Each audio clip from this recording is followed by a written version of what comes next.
I'm gonna tell you about relative clauses. Relative clauses are used to give extra information about something in a sentence. They start with words like who, whom, whose, which, that or where, when, and why. So the first is non-defining relative clauses. These give extra information but are not essential to the sentence. So the second is defining relative clauses. These are important for the sentence with the meaning. I will give you an example about who, whom, whose, which, that, when, and where.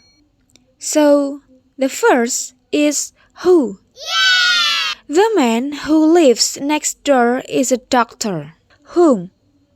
The person whom you invited to party is my cousin. Whose?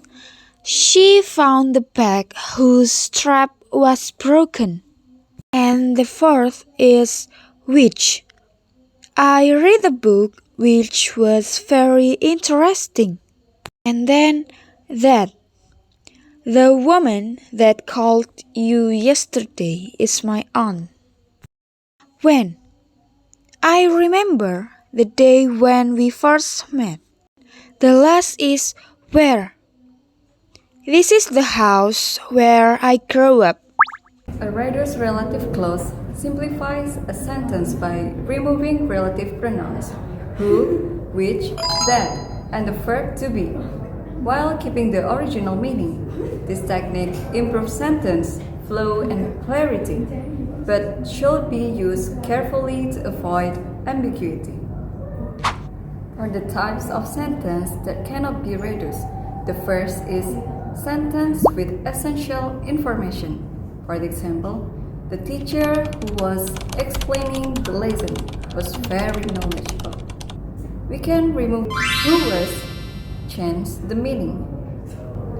And the second is sentence with different subjects. For example, the car that I bought last year is my favorite car. And we can reduce it. It makes the subject unclear. For the last is sentence with time or place details. The restaurant that we visited last week was amazing. We can reduce it, remove the time context. Keyword clauses often contain critical information defining the subject. How to use relative clause for precision? First, adding details.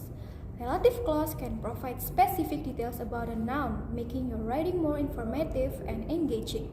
And for the example is, I saw a cat that was sleeping under the tree. And the second one is clarifying meaning. Relative clause can help avoid ambiguity by providing context. And for the example is, the car that is parked in front of my house is red. And the last one is connecting ideas. Relative clause can connect ideas within a sentence, creating a smoother flow of information. And for the example is, the museum, which is located in the city center, is located in the city center.